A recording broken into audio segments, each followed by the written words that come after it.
Do you say autistic person or person with autism?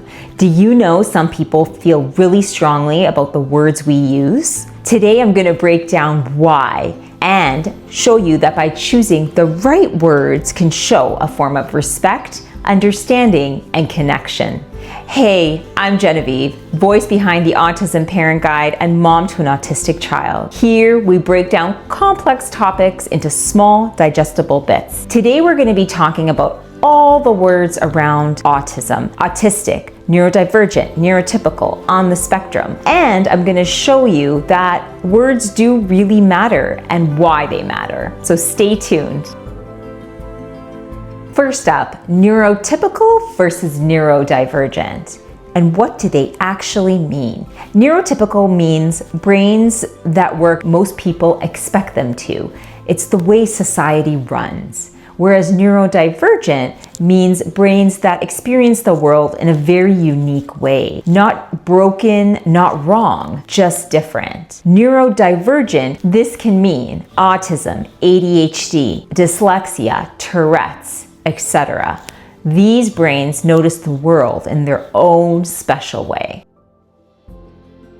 Next up, on the spectrum. Autism's full name is Autism Spectrum Disorder. Spectrum just means that there's a full range when it comes to autism. Some will need help every day, and some will be very independent, but they all have very unique brains and will experience the world very differently. So when you hear the word on the spectrum, it just means somewhere on this big rainbow. It's like a rainbow of brains. All shades, all colors, no two are exactly the same. Some prefer on the spectrum and others autistic. That's okay. Both are completely fine. So here's where people really debate.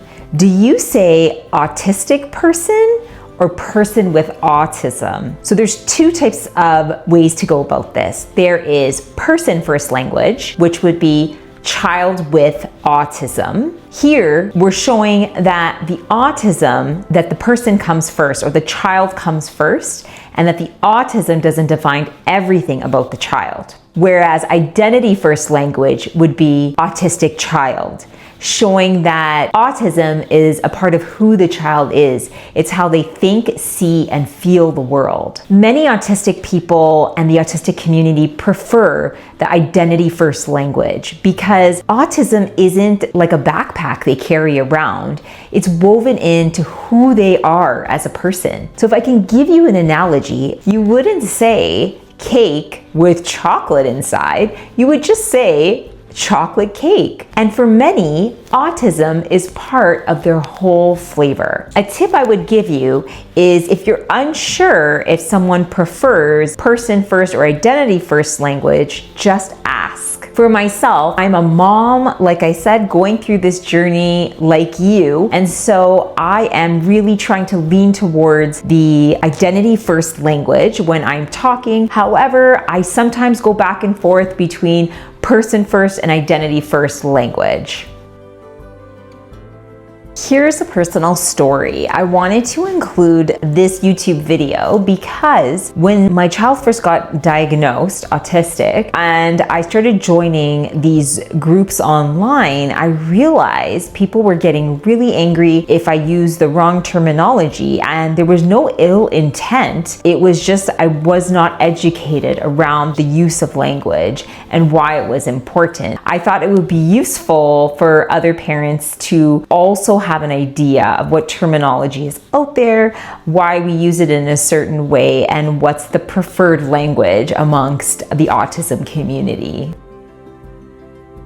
So why does this all matter? It matters because words shape how we see each other and how others see themselves. Using someone's preferred language shows that they are understood and respected. And you know what? We might not get it right all the time, but learning, understanding, and trying again, That's what's important. So stay open and stay kind. I'd love to keep the conversation going. Do you identify as neurotypical, neurodivergent, on the spectrum, autistic? Drop a comment below. I respond to every comment. If this has helped clear it all up for you, please hit the like and subscribe button. Or if I've missed anything, please drop a comment below. I read and respond to every comment. Remember, you're not alone and neither is your child. Thank you for being here today on the Autism Parent Guide. We'll see you next time.